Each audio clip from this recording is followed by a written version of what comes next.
നമസ്കാരം. ഇവർക്ക് daily news എന്ന സെഷനിൽ സ്വാഗതം. നമ്മൾ നോക്കുമ്പോൾ ഹിന്ദു ന്യൂസ് പേപ്പർ ആർട്ടിക്കിൾസ് ആണ്. ഇന്നത്തെ ദിവസം നമുക്ക് ഡിസ്കസ് ചെയ്യാനായിട്ട് 4 ഇമ്പോർട്ടന്റ് ആർട്ടിക്കിൾസ് ആണുള്ളത്. ഫസ്റ്റ് ആർട്ടിക്കിൾ നമ്മുടെ ഹിന്ദു ന്യൂസ് പേപ്പർ എഡിറ്റോറിയൽ പേജിൽ വന്നിരിക്കുന്ന ആർട്ടിക്കിളാണ്. റിസർച്ച് സെക്യൂരിറ്റിയുമായിട്ട് ബന്ധപ്പെട്ടാണ് ഒരു ആർട്ടിക്കിൾ ഡിസ്കസ് ചെയ്യുന്നത്. അതായത് റിസർച്ചുമായിട്ട് ബന്ധപ്പെട്ട് ഇപ്പോൾ നമ്മുടെ രാജ്യത്താണെങ്കിലും ഒരുപാടധികം ഈ പറഞ്ഞ റിസർച്ച് ആൻഡ് ഇന്നോവേഷൻസ് നമ്മൾ കണ്ടക്ട് ചെയ്യുന്നുണ്ട്. ഈ റിസർച്ച് ആൻഡ് ഇന്നോവേഷൻസ് ഒക്കെ കണ്ടക്ട് ചെയ്തിട്ട് അത് നമുക്ക് പ്രൊട്ടക്റ്റിലാക്കാൻ പറ്റും. നമ്മുടെ ഈ പറഞ്ഞ പോലെ ആ ഒരു കണ്ടുപിടുത്തം നടത്തിയ വ്യക്തികളുടെ പേരിലേക്ക് അത് നമുക്ക് പേറ്റന്റ് ചെയ്യാനായിട്ടൊക്കെ സാധിക്കും.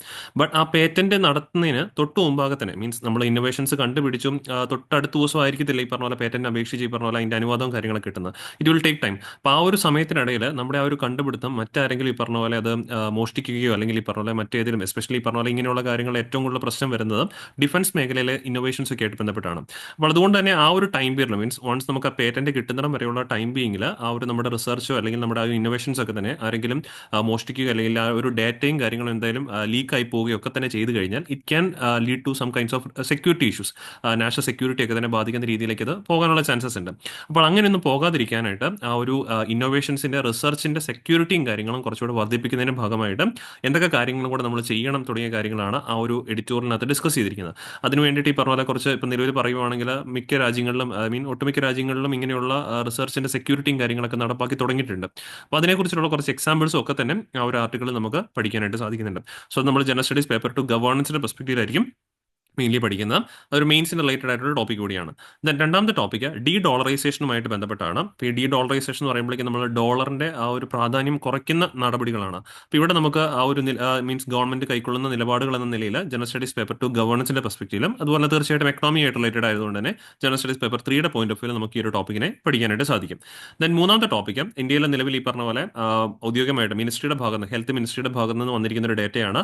ഇന്ത്യയിലെ HIV ഇൻഫെക്ഷൻസ് ഈ പറഞ്ഞ പോലെ ഡിക്ലൈൻ ചെയ്തിട്ടുണ്ട് എന്നുള്ള രീതിയിലുള്ള വാർത്തകൾ വന്നിട്ടുണ്ട്. അപ്പോൾ അവിടെ നമ്മൾ ഈ പറഞ്ഞ പോലെ കുറച്ച് ആ ഒരു എന്താ പറയുക HIV പറഞ്ഞ പോലെ കൃത്യമായിട്ട് നമുക്ക് ടാർഗറ്റ് ചെയ്യാനായിട്ട് മീൻസ് അതിന്റെ എണ്ണവും കാര്യങ്ങളൊക്കെ തന്നെ അല്ലെങ്കിൽ അത് ബാധിതരാകുന്ന ആളുകളുടെ എണ്ണം കുറയ്ക്കാനായിട്ട് ഇന്ത്യ ഒരു സ്ട്രാറ്റജി ഒക്കെ തന്നെ നേരത്തെ അഡോപ്റ്റ് ചെയ്തിട്ടുണ്ടായിരുന്നു. അപ്പോൾ അതിനെക്കുറിച്ചൊക്കെ ഡിസ്കസ് ചെയ്യുന്നതാണ് ജനറൽ സ്റ്റഡീസ് പേപ്പർ 3 സയൻസിന്റെ പോയിന്റ് ഓഫ് വ്യൂ ആയിരിക്കും ആ ഒരു ടോപ്പിക്കിനെ നമ്മൾ ഡിസ്കസ് ചെയ്യുന്നത്. ദെൻ നാലാമത്തെ ടോപ്പിക്ക് കെയർ എക്കണോമിയുമായിട്ട് ബന്ധപ്പെട്ടാണ്. അപ്പോൾ ഈ കെയർ എക്കണോമിയുമായിട്ട് ബന്ധപ്പെട്ട് വരുന്നത് കാരണം ഇവിടെ ആ ഒരു കെയർ എക്കണോമി ആസിച്ചായിട്ട് വരുന്നില്ല. Topic mainly female labour force participation rate വർദ്ധിപ്പിക്കുന്നതിന്റെ ഭാഗമായിട്ട് ഗവൺമെന്റ് സർട്ടൻ മെഷേഴ്സ് അഡോപ്റ്റ് ചെയ്യുന്നുണ്ട്. അപ്പോൾ ആ ഒരു മെഷേഴ്സ് അഡോപ്റ്റ് ചെയ്യുന്നതിന്റെ ഭാഗമായിട്ടാണ് കെയർ എക്കണോമിയെ കുറിച്ചിട്ട് മെയിൻലി ആ ഒരു ആർട്ടിക്കിൾ അത് ഡിസ്കസ് ചെയ്യുന്നത്. ബിക്കോസ് എന്താണ് ഇവിടെ ഫീമെയിൽ ലേബർ ഫോഴ്സ് പാർട്ടിസിപ്പേഷൻ റേറ്റും അതുപോലെ കെയർ എക്കണോമി തമ്മിലുള്ള ബന്ധം എന്താണെന്നുള്ള കാര്യമൊക്കെ നമുക്ക് അവിടെ കൃത്യമായിട്ട് പഠിക്കാനായിട്ട് സാധിക്കും. അപ്പോൾ അതുകൊണ്ട് തന്നെ തീർച്ചയായിട്ടും എക്കണോമിയായിട്ട് ബന്ധപ്പെട്ട് വന്നിരിക്കുന്നതാണ് ജനറൽ സ്റ്റഡീസ് പേപ്പർ 3 എക്കണോമിയുടെ പോയിന്റ് ഓഫ് സയൻസ് അല്ല അത് എക്കണോമിയാണ് കേട്ടോ. ജസ്റ്റ് ഒന്ന് കറക്റ്റ് ചെയ്യുന്നുണ്ട് ആ ഒരു ഓക്കെ.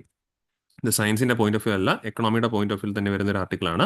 ദെൻ ഈ പറഞ്ഞ പോലെ ജനറൽ സ്റ്റഡീസ് പേപ്പർ ടു ഗവർണൻസുമായിട്ട് മീൻസ് ഗവൺമെന്റിന്റെ നിലപാടുകളൊക്കെ അതിനകത്ത് വരുന്ന കാരണം ജനറൽ സ്റ്റഡീസ് പേപ്പർ ടു ഗവർണൻസിന്റെ പെർസ്പെക്റ്റീവിലും ആ ഒരു ടോപ്പിക്കിനെ പഠിക്കാൻ സാധിക്കും. അപ്പോൾ നമ്മളെന്നും ചെയ്യുന്ന പോലെ തന്നെ ടോപ്പിക്സ് എല്ലാം ഡിസ്കസ് ചെയ്തതിനു ശേഷം ഒരു പ്രിലിംസിന്റെ മോഡൽ MCQ കൊണ്ട് സോൾവ് ചെയ്തായിരിക്കും നമ്മുടെ സെഷൻ വൈൻഡ് അപ്പ് ചെയ്യുന്നത്. ഓക്കെ, നമുക്ക് ടൈം കളയേണ്ട സെഷൻ സ്റ്റാർട്ട് ചെയ്യാം. സോ ഫസ്റ്റ് ടോപ്പിക്കാണ് എഡിറ്റോറിയൽ പേജിലെ ടോപ്പിക് എന്ന് ഞാൻ ഓൾറെഡി പറഞ്ഞിട്ടുണ്ടായിരുന്നു.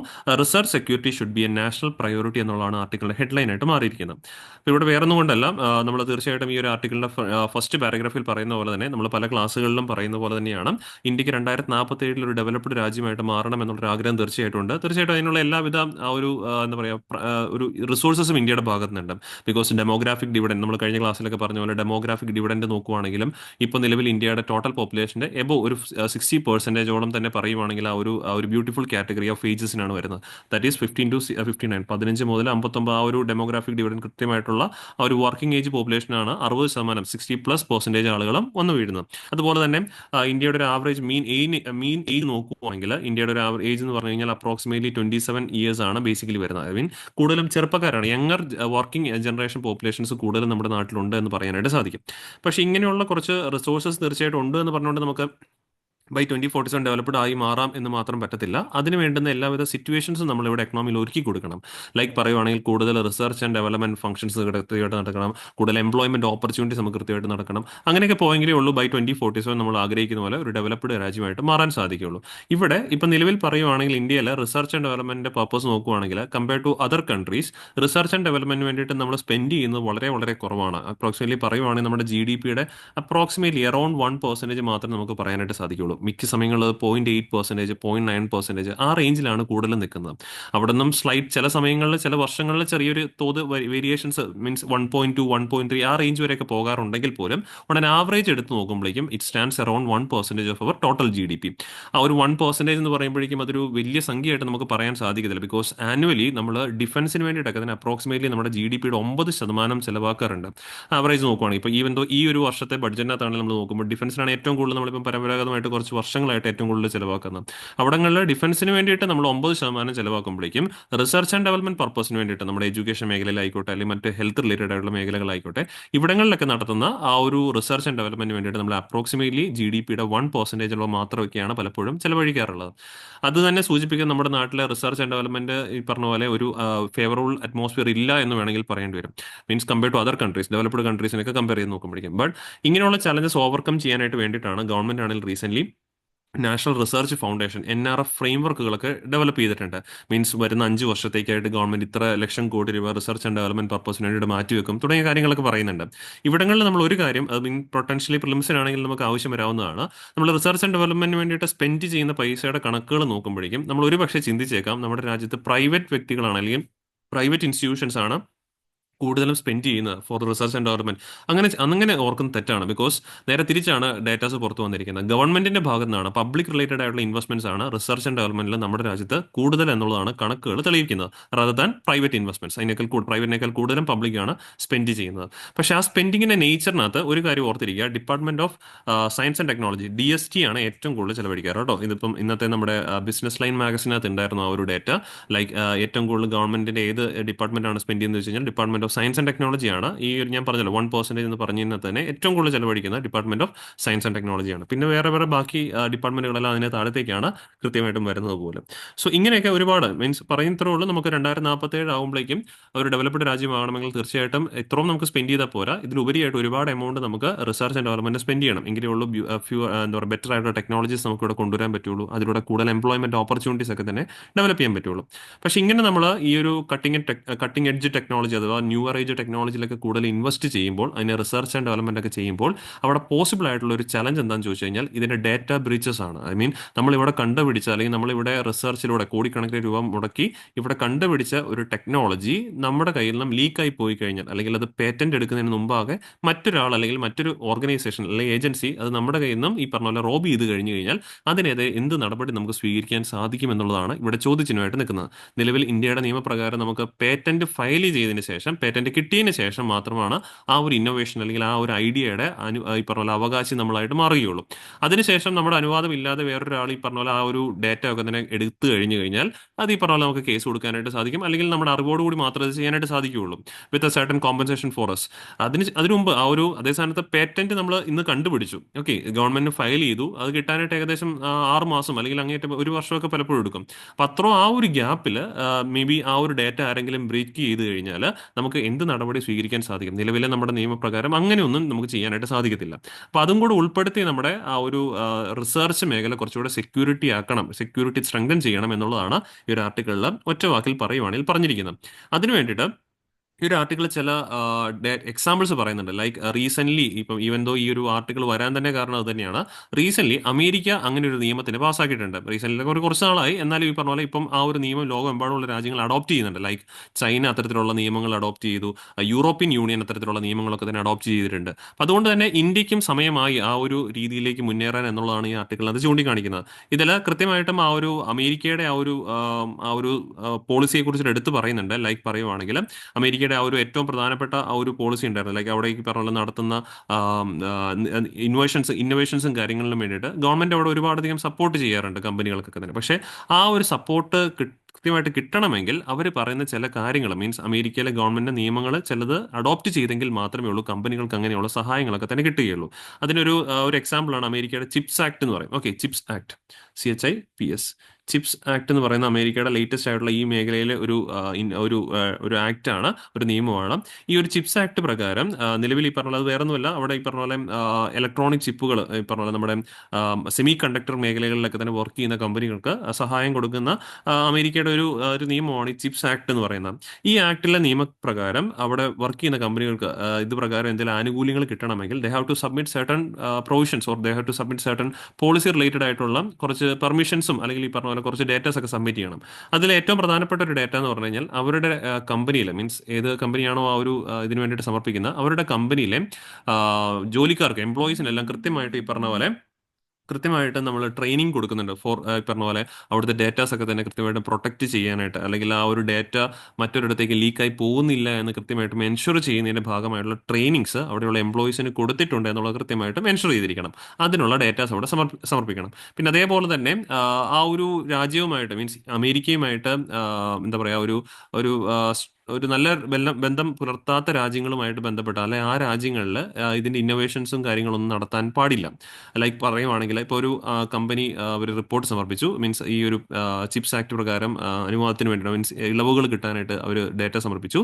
ആ സമർപ്പിച്ചതിനകത്ത് ഒരു പോയിന്റ് ഇട്ടിട്ടുണ്ട്, ഈ കമ്പനി അവരുടെ റിസർച്ച് ആൻഡ് ഡെവലപ്മെന്റിന് വേണ്ടിയിട്ടുള്ള കുറേ പർപ്പസുകൾ നടത്തിയിട്ടുള്ള ചൈനയിലാണ്, അല്ലെങ്കിൽ ആ കമ്പനിയുടെ പ്രധാനപ്പെട്ട പ്രൊമോട്ടേഴ്സിൽ ഒരാൾ ചൈനയിലുള്ള ആളാണ് എന്ന് കണ്ടു കഴിഞ്ഞാൽ ആ ഒരു ആനുകൂല്യം അവർക്ക് കിട്ടത്തില്ല. ചിപ്സ് ആക്ട് പ്രകാരമുള്ള ആനുകൂല്യം അവർക്ക് കിട്ടത്തില്ല.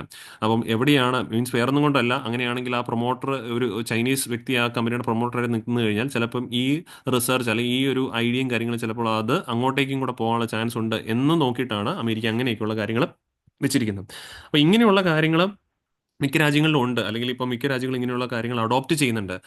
അതിന് കാരണം വേറൊന്നുമല്ല, ആ ഒരു കോവിഡ്-19 സമയത്ത് ഇത്തരത്തിൽ ഈ പറഞ്ഞ പോലെ കോവിഡ്-19 വാക്സിനും ഒക്കെ ആയിട്ട് ബന്ധപ്പെട്ട റിസർച്ച് ഒക്കെ നടത്തിയിട്ടുള്ള പല സ്ഥാപനങ്ങളിലെയും ഡേറ്റാസ് കളവ് പോകാനായിട്ടൊക്കെ നോക്കിയിട്ടുണ്ടായിരുന്നു. മീൻസ് അതിന് ഈ പറഞ്ഞ പോലെ വൈറസ് അറ്റാക്കുകളും കാര്യങ്ങളൊക്കെ നടത്തിയിട്ടുണ്ടായിരുന്നു. വേറൊന്നുമല്ല, അതിൻ്റെ വൈറ്റലായിട്ടുള്ള ഇൻഫർമേഷൻസ് ഒക്കെ തന്നെ ഗ്യാദർ ചെയ്യാനായിട്ടും മോഷ്ടിക്കാനായിട്ടൊക്കെ വേണ്ടിയിട്ടാണ് അങ്ങനെയുള്ള അറ്റാക്കും കാര്യങ്ങളൊക്കെ നടന്നിട്ടുണ്ടായിരുന്നത്. സോ അതുകൊണ്ടിട്ടാണ് മിക്ക രാജ്യങ്ങളും ഇതുപോലെയുള്ള റിസർച്ച് മേഖലയിൽ സെക്യൂരിറ്റി വർദ്ധിപ്പിക്കുന്നതിന്റെ ഭാഗമായിട്ടുള്ള ഓരോരോ കാര്യങ്ങൾ ചെയ്തിട്ടുണ്ടായിരുന്നു.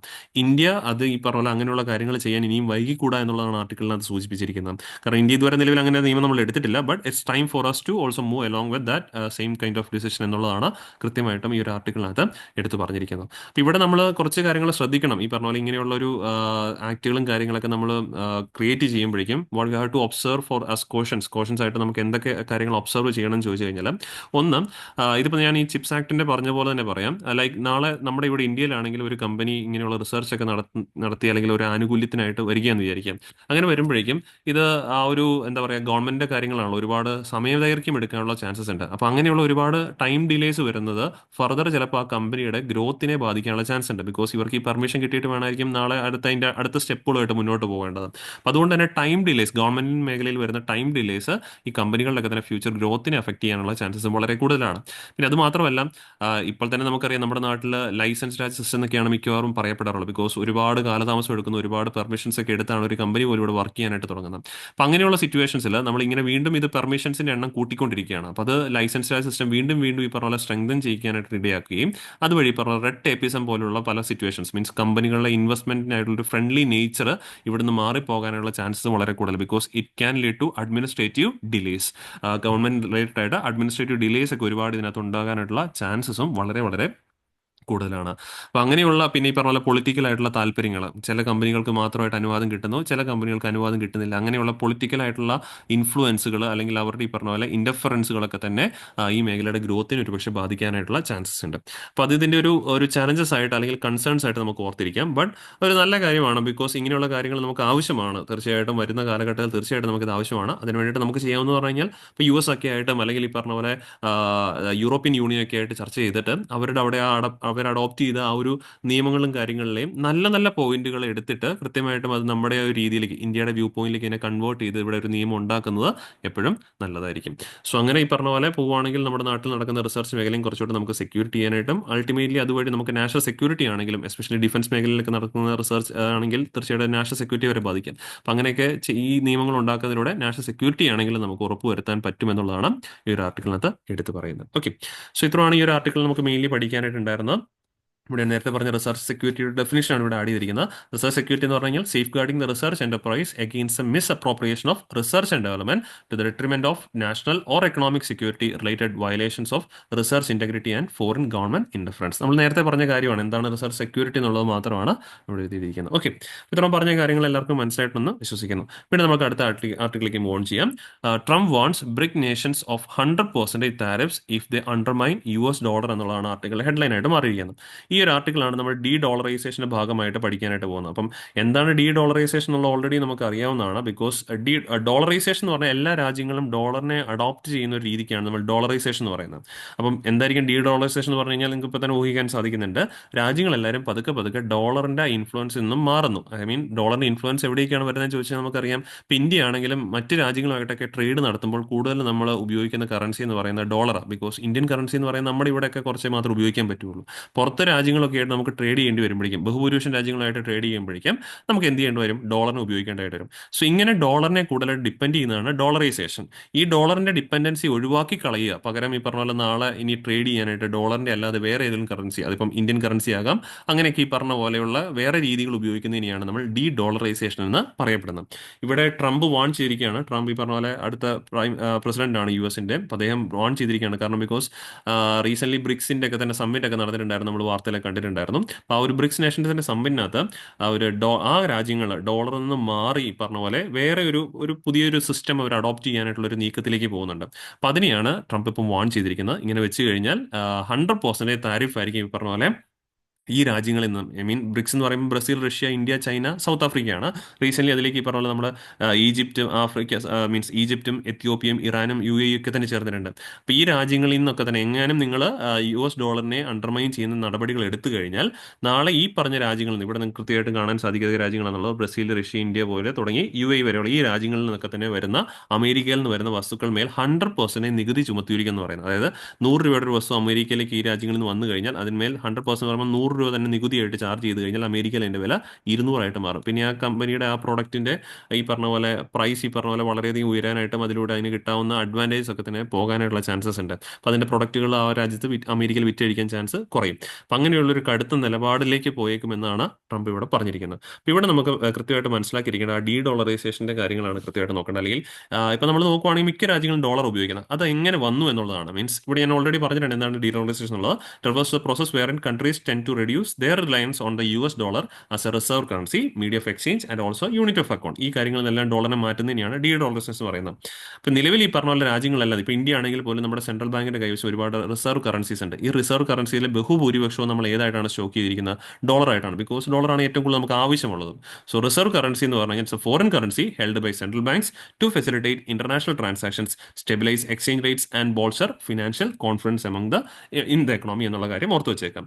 ഇവിടെ നമ്മൾ ആദ്യമായിട്ട് മനസ്സിലാക്കിയിരിക്കാം എന്താണ് ഇത്രത്തോളം ഡോളറിന് ശക്തി പകരാനായിട്ടുള്ള കാരണം എന്താണെന്ന് ചോദിച്ചു കഴിഞ്ഞാൽ, ഈവൻ നമ്മൾ പഠിക്കുന്നതാണ് ഈ ബ്രിട്ടൻ വുഡ് സിസ്റ്റം ഉണ്ടല്ലോ, ബ്രിട്ടൻ വുഡ് ട്വിൻസ് എന്നൊക്കെ അറിയപ്പെടുന്ന നമ്മുടെ വേൾഡ് ബാങ്കും IMF-ഉം. ആ ഒരു ബ്രിട്ടൻ വുഡ് കോൺഫറൻസിന്റെ ആ ഒരു സമയം വേൾഡ് വാർ സെക്കൻഡിന്റെ കാലഘട്ടമാണ്.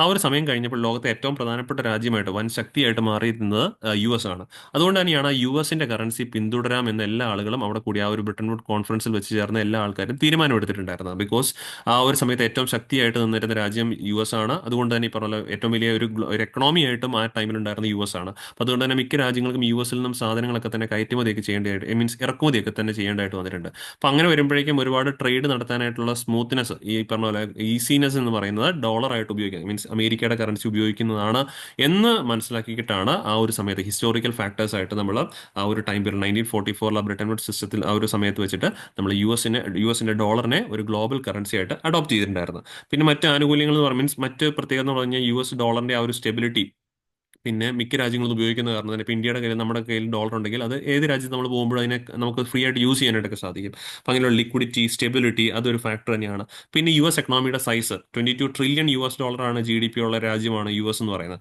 അപ്പോൾ അതുകൊണ്ട് തന്നെ മിക്ക രാജ്യങ്ങളുമായിട്ട് US-ന് ട്രേഡ് ഉണ്ട്. അപ്പോൾ അവിടങ്ങളിലൊക്കെ തന്നെ ട്രേഡ് സ്മൂത്ത് ആയിട്ട് കണ്ടക്ട് ചെയ്യാൻ ആ രാജ്യങ്ങൾക്കും ഡോളർ വേണം എന്നുള്ളത് കൊണ്ട് തന്നെ ഡോളറിനെ ഒരു ഗ്ലോബൽ കറൻസി ആയിട്ട് എല്ലാ ആളുകളും അംഗീകരിക്കുകയായിരുന്നു. സോ നിലവിൽ ഇപ്പം എന്താണ് പ്രശ്നം വന്നിരിക്കുന്നത് ചോദിച്ചു കഴിഞ്ഞാൽ, എന്തിനാണ് മിക്ക രാജ്യങ്ങളും, ഇന്ത്യ മാത്രമല്ല മിക്ക രാജ്യങ്ങളും ഡി ഡോളറൈസേഷൻ നടപ്പാക്കാൻ നടപ്പാക്കാനായിട്ട് തുടങ്ങിക്കൊണ്ടിരിക്കുകയാണ്.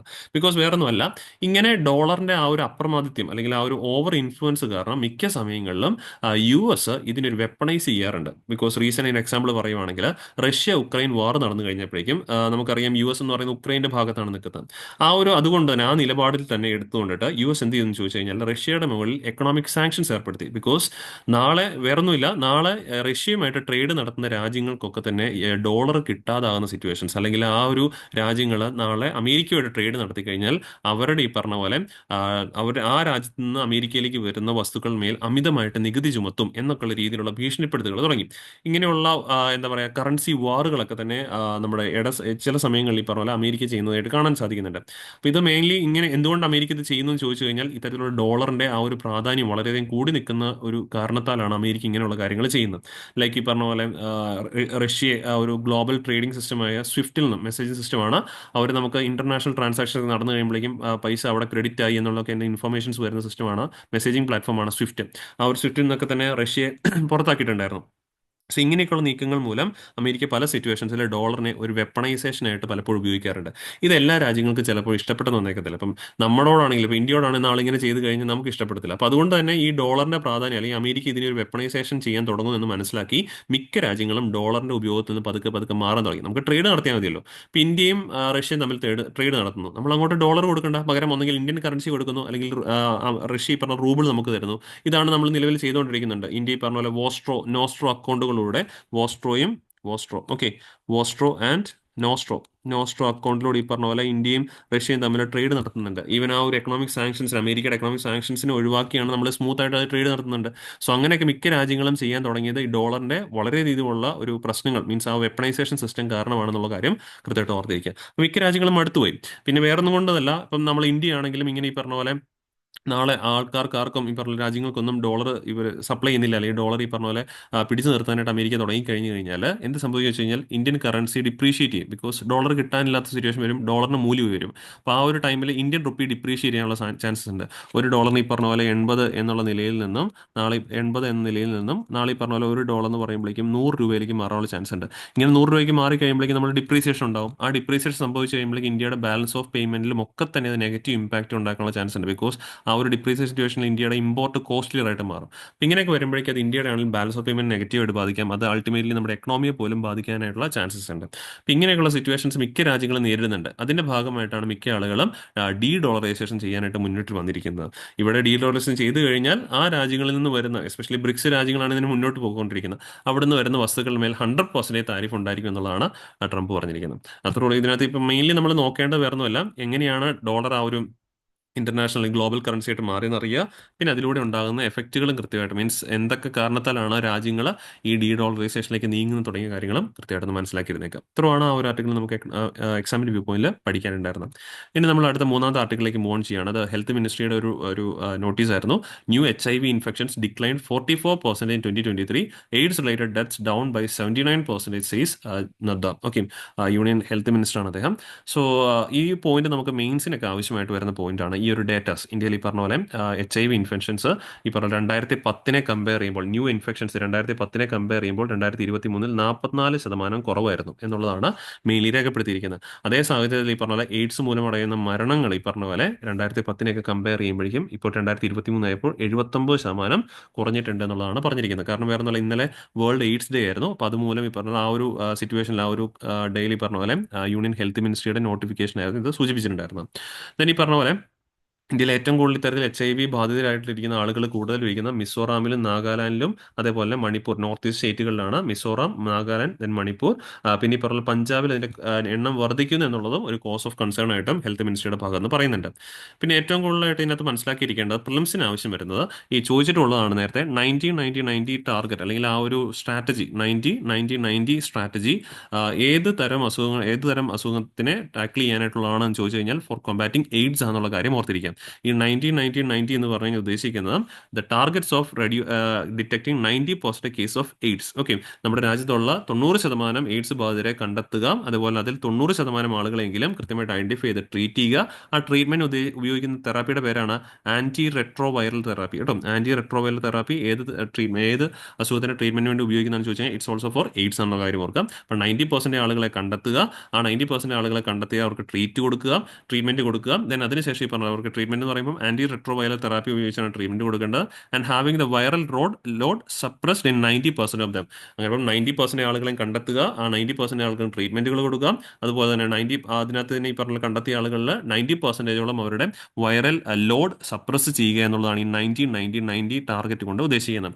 ഇത് ആക്ച്വലി മിനിസ്ട്രിയുടെ തന്നെ ഭാഗത്ത് നിന്ന് പറയുന്നുണ്ട്. ഇത് നമ്മൾ ഒരുപാട് അച്ചീവ് ചെയ്തു. ഇപ്പം നിലവിൽ ഈ പറഞ്ഞ പോലെ അത് കഴിഞ്ഞ കുറച്ച് നാളുകൾക്ക് മുമ്പ് തന്നെ 95 നമ്മൾ അത് മാറ്റിയിട്ടുണ്ട്. ബിക്കോസ് ഇവിടങ്ങളിൽ നമുക്ക് നല്ലൊരു അച്ചീവ്മെന്റ് കാണാൻ സാധിക്കുന്നുണ്ട്. അതുകൊണ്ടിട്ടാണ് നമുക്കത് എണ്ണം കുറയ്ക്കാനായിട്ട് ഇപ്പം ഫസ്റ്റ് ഹെഡ്ലൈൻ കാണുന്ന പോലെ നമ്പേഴ്സ് കുറയ്ക്കാൻ സാധിച്ചത്. അപ്പം നിലവിൽ നമ്മൾ നേരത്തെ 90 പറഞ്ഞത് അത്യാവശ്യം ഈ പറഞ്ഞ പോലെ അച്ചീവ് ചെയ്തിട്ടുണ്ടായിരുന്നു. ഇപ്പോൾ ഉദാഹരണം പറയുകയാണെങ്കിൽ 81% നമ്മൾ കണ്ടെത്തി, അതിന് 88% ആളുകൾക്ക് ട്രീറ്റ്മെന്റ് കൊടുത്തു. ഇനി ആ കണ്ടെത്തിയതിൽ തന്നെ 97% നമ്മൾ വൈറൽ ലോഡ് നമ്മൾ സപ്രസ് ചെയ്യാൻ സാധിച്ചു. അതുകൊണ്ടാണ് ഇമ്പ്രൂവ്മെന്റ് കണ്ടുകൊണ്ടിട്ടാണ് ഗവൺമെന്റ് റീസെന്റ് ചെയ്ത 90 സ്ട്രാറ്റജി മാറ്റി 95 എന്നുള്ള സ്ട്രാറ്റജിയിലേക്ക് മൂവ് ഓൺ ചെയ്ത്. അപ്പോൾ നിലവിൽ പറയുകയാണെങ്കിൽ 90 അല്ലെങ്കിൽ 95 സ്ട്രാറ്റജി ഏതുമായിട്ട് ബന്ധപ്പെട്ടാണ് എയ്ഡ്സ് റിഡക്ഷനുമായിട്ട് ബന്ധപ്പെട്ടാണെന്നുള്ള കാര്യം ഓർത്തിരിക്കുക. അപ്പോൾ ഇത്തരത്തിലുള്ള ആളുകളിൽ കൊടുക്കുന്ന ട്രീറ്റ്മെന്റ് തെറാപ്പി ഏതെന്ന് ചോദിച്ചു കഴിഞ്ഞാൽ ആന്റി റെട്രോ വൈറൽ തെറാപ്പി ആണെന്നുള്ള കാര്യം കൃത്യമായിട്ടൊന്ന് മനസ്സിലേക്ക് വെച്ചേക്കാം. അപ്പോൾ ആ പോയിന്റ് നമുക്ക് പ്രിലിംസിന് വേണ്ടിയിട്ടും ഈ ഡാറ്റാസ് ഈ പറഞ്ഞ പോലെ മെയിൻസിന് വേണ്ടിയിട്ടും ഓർത്ത് വെച്ചേക്കാം. ഓക്കെ, ഇനി നമുക്ക് ലാസ്റ്റ് ആർട്ടിക്കിളിലേക്ക് മൂവ് ഓൺ ചെയ്യാം. Centre working on national policy document on female labour force participation റേറ്റുമായിട്ട് ബന്ധപ്പെട്ടാണ് ചോദിച്ചിരിക്കുന്നത്. നമ്മുടെ നാട്ടിലെ female labour force party rate എന്ന് പറയുന്നത് അപ്രോക്സിമേറ്റ്ലി 35% മാത്രമാണ് നിൽക്കുന്നത്. ഇതിന് മുമ്പത്തെ കാലഘട്ടത്തിൽ 27% ആ റേഞ്ചിലായിരുന്നുണ്ടായിരുന്നത്. അവിടെ നോക്കുമ്പോഴേക്ക് ഇമ്പ്രൂവ്മെന്റ് ഉണ്ട്. പക്ഷേ കമ്പയർ ടു മെയിൽസ് നമുക്ക് അത്രയും ഈ പറഞ്ഞ പോലെ പുരുഷന്മാരെ കമ്പയർ നോക്കുമ്പോൾ സ്ത്രീകളിലെ ആ ഒരു ലേബർ ഫോഴ്സ് പാർട്ടി റേറ്റ് താരതമ്യേന കുറവാണ്. അതിന് മെയിൻ കാരണമായിട്ട് നമുക്ക് പഠിക്കുന്നതാണ്, കൃത്യമായിട്ട് ഈ ആർട്ടിക്കിളിനകത്ത് പറയുന്നുണ്ട്. It's because of care economy. സ്ത്രീകൾ ഏറ്റവും കൂടുതൽ നമ്മുടെ രാജ്യത്ത് ഈ പറഞ്ഞ പോലെ ഏർപ്പെടുന്ന തൊഴിലാണ് കെയർ എക്കണോമി എന്ന് പറയുന്നത്. ഓൾമോസ്റ്റ് പറയുവാണെങ്കിൽ 55% അപ്രോക്സിമേറ്റ്ലി 55% സ്ത്രീകളും നമ്മുടെ നാട്ടിലെ കെയർ എക്കണോമിയുടെ ഭാഗമായിട്ടാണ് വർക്ക് ചെയ്യുന്നത്. അപ്പോൾ കെയർ എക്കണോമി എന്താണെന്ന് ചോദിച്ചു കഴിഞ്ഞാൽ പ്രസന്റ് ആയിട്ടുള്ള ആളുകൾ, മീൻസ് പറഞ്ഞ പോലെ വീടുകളിലെ കൊച്ചു കുട്ടികൾ അല്ലെങ്കിൽ പ്രായമായ ആളുകൾ, അങ്ങനെയുള്ള ആളുകളെയൊക്കെ നോക്കുന്ന പരിചരിക്കുന്ന ആ ഒരു സിസ്റ്റത്തിന് പറയുന്നവരാണ് കെയർ എക്കണോമി. ഉദാഹരണം പറയുവാണെങ്കിൽ അതിനകത്ത് ഡയറക്റ്റ് കെയറും വരും, ഇൻഡയറക്റ്റ് കെയറും വരും. അപ്പോൾ ഡയറക്റ്റ് കെയർ എന്ന് പറഞ്ഞു കഴിഞ്ഞാൽ കുട്ടികൾ ഈ പറഞ്ഞ feeding the baby, as well as indirect care എന്ന് പറയുമ്പോഴേക്കും വീട്ടിലേക്കുള്ള ഭക്ഷണ സാധനങ്ങളൊക്കെ കുക്ക് ചെയ്യുക, ക്ലീനിങ്, ഹെൽത്ത് കെയർ, എഡ്യൂക്കേഷൻ സംബന്ധമായ കാര്യങ്ങൾ, ഇങ്ങനെയുള്ള കാര്യങ്ങളെല്ലാം തന്നെ പ്രായമായ ആളുകളുടെ ഹെൽത്ത് സംബന്ധമായ കാര്യങ്ങൾ, അങ്ങനെയുള്ള കാര്യങ്ങളൊക്കെ തന്നെ നോക്കുന്നതിനെയാണ് ഈ കെയർ എക്കണോമി എന്ന് പറയുന്നത്. അപ്പം നമ്മുടെ നാട്ടിലെ സ്ത്രീകൾ കൂടുതൽ പേരും ഈ പറഞ്ഞ പോലെ ഈ കെയർ എക്കണോമിയുടെ ഭാഗമായിട്ടാണ് വർക്ക് ചെയ്യുന്നത്. പക്ഷേ ഈ കെയർ എക്കണോമിയുടെ പ്രശ്നം നമുക്കറിയാം, അതിൽ കൂടുതലും എന്തായിരിക്കും, അൺപെയ്ഡ് ആയിട്ടുള്ള ലേബേഴ്സ് ആയിരിക്കും. അപ്പോൾ അതുകൊണ്ട് തന്നെ അൺപെയ്ഡ് ആയതുകൊണ്ട് തന്നെ നമ്മളിവിടെ GDP-യിലേക്കോ അല്ലെങ്കിൽ ലേബർ ഫോഴ്സിലേക്ക് ആഡ് ചെയ്യാറില്ല. അതാണ് മെയിൻ പ്രശ്നം വരുന്നത്. എന്നാൽ ഇവിടെ നമ്മൾ നോക്കണം, ടോട്ടൽ നമ്മുടെ മെയിൽസിൽ ആകപ്പാടെ അപ്രോക്സിമേറ്റ്ലി 1.5% ആളുകൾ മാത്രമാണ് കെയർ എക്കണോമിയുടെ ഭാഗമായിട്ട് വർക്ക് ചെയ്യുന്നത്. ഇനി പറഞ്ഞ രീതിയിലൊക്കെ തന്നെ വർക്ക് ചെയ്യുന്നത് 1.5% ആളുകൾ മാത്രമാണ്. എന്നാൽ ടോട്ടൽ ഫീമെയിൽസിൽ 55% ആളുകൾ ഇവിടെ വർക്ക് ചെയ്യുന്നുണ്ട്, ഈ ഒരു കെയർ എക്കണോമിയിൽ വർക്ക് ചെയ്യുന്നത്. അപ്പോൾ ഇവിടെ തന്നെ നമുക്ക് ആ ഒരു വേരിയേഷൻ കൃത്യമായിട്ട് മനസ്സിലാക്കാനായിട്ട് സാധിക്കും. അപ്പോൾ അതുകൊണ്ട് തന്നെ ആ ഒരു ഡേറ്റയാണ് കൃത്യമായിട്ട് നമ്മൾ ഓർത്തിരിക്കേണ്ടത്. ഇന്ത്യയിലെ ആ ഒരു കെയർ എക്കണോമിയായിട്ട് ബന്ധപ്പെട്ട് വർക്ക് ചെയ്യുന്ന ഫീമെയിൽസിനെ, ലേബേഴ്സിനെ ഓർത്തിരിക്കാം. സോ ഇവിടെ കൃത്യമായിട്ടും വേൾഡ് ബാങ്കിന്റെ തന്നെ റിപ്പോർട്ട് സൂചിപ്പിക്കുന്നുണ്ട്. According to report, it is estimated that in India post marriage female employment rate drop by 12 percentage points. ഇന്ത്യയിലെ പോസ്റ്റ് മാരേജിന് ശേഷം female labour force party rate 12% decrease ചെയ്യുന്നതാണ് പറയപ്പെടുന്നത്. ബിക്കോസ് ആ ഒരു ടൈം കഴിയുമ്പോഴേക്കും അതിൽ 1/3 of the female premarital employment rate even in the absence of children പോലും. പറഞ്ഞ വേറൊന്നും കൊണ്ടല്ല, ആഫ്റ്റർ ദ മാരേജ് കൂടുതലും സ്ത്രീകൾ ഏതിലേക്ക് മാത്രമായിട്ട് ഒതുങ്ങി പോകുന്നു, കെയർ എക്കണോമി, കുടുംബം നോക്കുക, ആ ഒരു കെയർ എക്കണോമിയുടെ ഭാഗമായിട്ട് മാത്രം ഒതുങ്ങി പോകുന്നു എന്നുള്ളതാണ് സൂചിപ്പിച്ചിരിക്കുന്നത്.